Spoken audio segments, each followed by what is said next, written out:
Assalamualaikum warahmatullahi wabarakatuh and good day, sir. My name is FARRA NAJIHAH binti HELMI from section 43 for Professional Communication Skills 1, and today I will be presenting my report writing in the form of presentation slides, and the title that I have chosen for my report writing is called Staff and Resources Shortage in Healthcare Facilities. As we know, many healthcare facilities in many countries nowadays faces a similar but serious problem, which is shortages of healthcare staff and resources. This is very concerning because according to a study that was conducted by Numerov in 2024 states that they found that a 10% increase in nurses' intention to quit their jobs are linked to 14% increase in patient mortality. This basically means that the more likely for nurses to quit their jobs early on, the more likely for patients to die early on instead of receiving the proper treatment and be able to live a lot longer. So today I will discuss the three main points that I have written in my report writing, which is the effects, factors, and solutions regarding the main problem, which is the healthcare staff shortage problem. First of all are the effects of medical staff shortages problem. Number one is poor mental health, which basically means that the medical staff will experience serious mental health problems such as burnout and fatigue due to treating many patients every day, going in and out of hospitals. And additionally, they have to deal with the paperwork and documentation after treating their patients.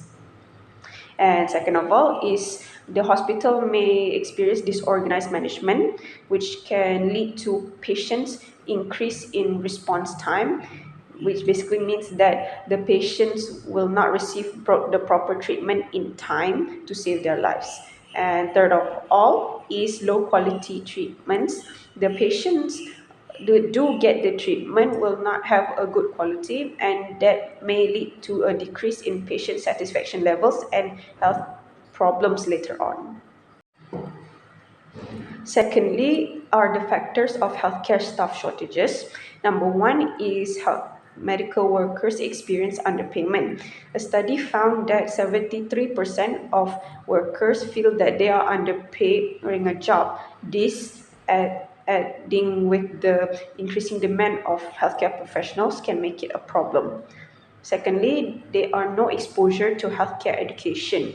This is because most regular schools usually focus on the basic skills such as mathematics and language that they neglect the importance of healthcare education.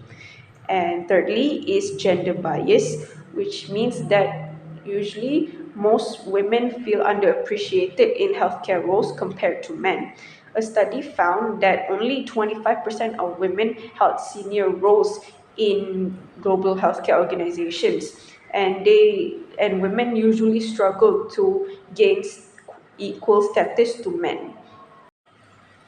Thirdly are the solutions to the main problem of healthcare staff shortages. Number one is technology integration. For example, in Japan, they already use cutting-edge technology such as robotic nurses, which can greatly benefit them in terms of treating patients more efficiently. And second of all is government should increase the funding for the healthcare resources such as the medicines and proper equipment to treat the patients.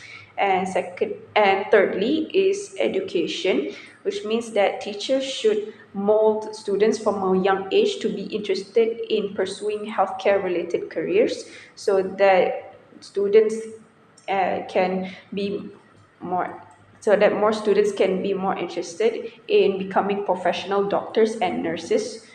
And it is also a noble act of service and can greatly change someone's life. Okay, so now we have reached the conclusion of the presentation slides. So I will recap back what I just said, the main points. Number one are the effects of medical worker shortages, which is mental health issues for staff, disorganized management, and patients receiving low quality treatments. As for the factors, there are three, which is underpayment, no exposure to healthcare education, and gender bias. While the three solutions are using advanced technology such as robotic nurses, governments increasing the funding for healthcare resources and focusing more on healthcare education. So to end this, I would like to say that I hope that everyone can have easy access to healthcare, that to ensure that they can live a life more safely and comfortably than ever before. So that is all for my oral presentation based on my report writing. Thank you so much.